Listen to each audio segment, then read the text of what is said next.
L'info du Grand Lille en continu. Adrien Lannoy. Ravi d'être en votre compagnie ce matin, 7h15 en direct. Nouvelle édition du journal préparé par l'ensemble de la rédaction ce matin. Nous sommes le vendredi 14 octobre et la journée s'annonce assez nuageuse. Vous allez le voir sur le radar des pluies, le temps restera sec aujourd'hui, à part peut-être quelques gouttes de pluie en fin d'après-midi et en soirée. Mais beaucoup de grisailles, tout de même, de nuages aujourd'hui. Seulement 12 petits degrés prévus à Lille et dans la région. Ce week-end, heureusement, la situation devrait nettement s'améliorer avec des températures plus douces jusqu'à 18 ou 19 degrés prévus dimanche et le retour du soleil dès demain. On en reparle avec les prévisions complètes juste après ce journal. L'info au trafic également à la une tout de suite avec déjà des ralentissements à l'ouest de la métropole lilloise sur la 25 et la RN 41 jusqu'à l'échangeur d'Anglo. Attention aussi à cet accident signalé sur la fin de la 22 vers Marc-en-Barœul et Ouascal ou au niveau de l'embranchement de la Pilaterie vers Lille. Soyez prudents sur la route, restez fidèles à Grand Lille TV. L'info trafic revient juste après ce journal. À la une de cette édition, d'abord la conférence de presse de Martine Aubry. Hier, la maire de Lille est revenue sur les nombreux sujets de l'actualité lilloise, notamment l'insécurité en ville et l'installation de caméras de vidéosurveillance à Oisem. Une mesure notable de son mandat qui doit surtout servir, selon elle, à appréhender les malfaiteurs. Le commerce a aussi été évoqué avec la rue de Béthune et l'ancien emplacement des Galeries Lafayette qui devrait bientôt accueillir, selon elle, de nouveaux magasins. Martine Aubry s'est encore une fois justifiée sur l'efficacité du plan de déplacement en répondant à Bernard Gérard, le maire de Marc-en-Barœul, et affirmant qu'il n'y avait pas de problème de circulation autour de Lille. Et je vous propose de l'écouter, la maire de Lille, Martine Aubry, au micro de Xavier Silly, à propos du plan de déplacement. Bernard Gérard, finalement, il a bien résumé lors d'une dernière réunion à la métropole ce qu'il pense profondément de ce que doit être un plan de déplacement. Il est resté au 4x4 et au Mercedes, si je prends l'exemple de Marc-en-Barœul. Les chiffres que nous avons, par exemple, sur la voirie comme sur les parkings du centre-ville, nous montrent qu'il n'y a pas eu du tout de réduction, contrairement à ce qu'on nous raconte. Là aussi, c'est des faits. Voilà. Quand on nous dit que de Marc-en-Barœul ou de Lambersart, je ne sais plus, on a des bouchons terribles, alors qu'on a des capteurs qui nous montrent qu'il n'y a pas plus de voitures qu'avant. Je voudrais d'ailleurs que ces chiffres soient publiés, pour dire qu'il faut arrêter de dire n'importe quoi. C'est parce qu'on fait de la politique comme ça que les gens vont vers les extrêmes.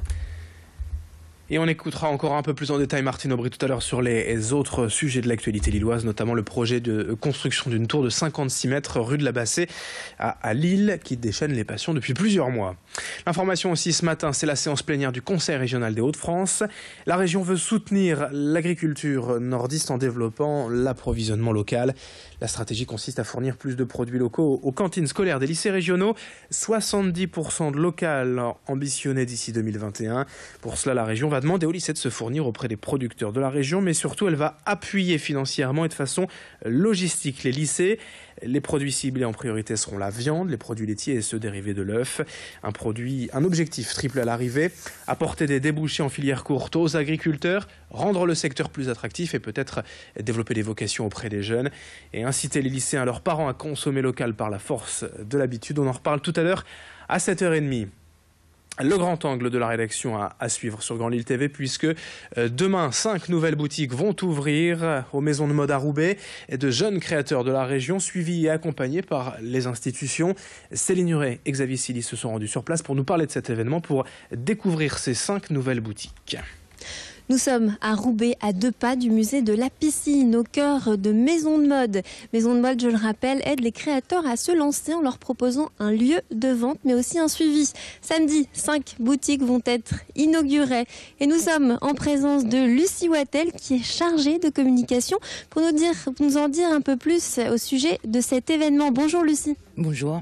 Alors, je pense que vous avez reçu beaucoup de candidatures de créateurs pour ouvrir une boutique.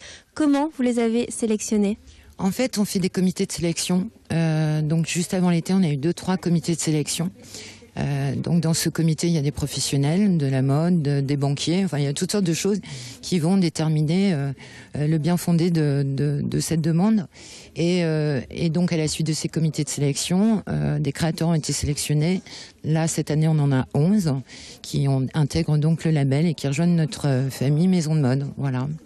Alors qu'est-ce que ces créateurs nous proposent ici? On est dans une boutique donc qui vend des chaussettes pour hommes et pour femmes, un petit peu donc des chaussettes originales hein, comme on peut le voir derrière nous, du prêt-à-porter, des accessoires, il en faut pour tous les goûts. Oui, on essaye de faire des sélections en ayant vraiment toutes les tribus représentées et un maximum d'accessoires et de prêt-à-porter pour que tout le monde y trouve son compte. La plupart du temps, c'est une fabrication française, donc voilà, c'est fait dans le Nord pour la plupart.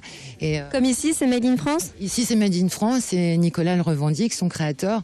Et voilà, on essaye de plaire au plus grand nombre avec des produits, voilà, des petites séries, des choses différenciantes. Du prêt-à-porter aussi, hein, des tenues pour hommes, pour femmes? Pour hommes, pour femmes, des choses aussi variées que tout ce que vous avez pu constater là dans les boutiques. Ça va de la petite jeune qui fait du sport avec Minirine jusqu'à notre sofa. Voilà, on essaye vraiment de couvrir ou des choses plus arty avec demeure. Voilà, il faut que tout le monde y trouve son compte. Merci Lucie Wattel pour ces explications. On vous souhaite un très bon week-end. Je vous propose de découvrir tout de suite l'univers d'une de ces marques. Nous sommes dans la boutique de la marque Not So Far, créée il y a un an par Pauline Ricard et Magali Bevilacqua. Bonjour. Bonjour. Alors, racontez-nous l'histoire de votre marque. Alors, on s'est rencontrés à Shanghai avec Magali, donc ça a été un petit peu le point de départ de toute la marque. On a un concept qui tourne autour du voyage, donc chaque collection s'inspire d'une destination différente. Shanghai Inspiration pour la première. Pour l'été, on s'est inspiré de l'univers d'Afrique du Sud, Captain Love. Et là, à la rentrée, on vous fait découvrir la collection de New York Chronicles. Et dans chacune de ces villes, en fait, on va chercher des artistes locaux avec qui on travaille sur certaines de nos pièces pour apporter un peu d'originalité à nos collections. Montrez-moi un petit peu toutes ces jolies choses. C'est la collection hiver, c'est bien ça? Voilà, c'est la collection hiver New York Chronicles que je vous fais découvrir un petit peu en avant-première. Donc voilà, on a des salopettes, des manteaux dans plusieurs coloris, des chemises, des combis-pantalons qui ont beaucoup de succès pour l'instant. Le Teddy qui a connu... qui a eu beaucoup de succès l'année dernière, les chemises, gilets, voilà. C'est une collection homme. Exactement, on a aussi des chemises et des vestes sur notre collection homme, voilà. Eh bien merci, on vous souhaite une belle aventure et une belle inauguration ce week-end. Voilà, l'inauguration de Maison des Modes de 5 boutiques aura lieu ce week-end à Roubaix. Merci Céline Huret, Xavier et Silly pour ce reportage. Dans un instant, on enchaîne très rapidement les prévisions météo sur Grande Île TV.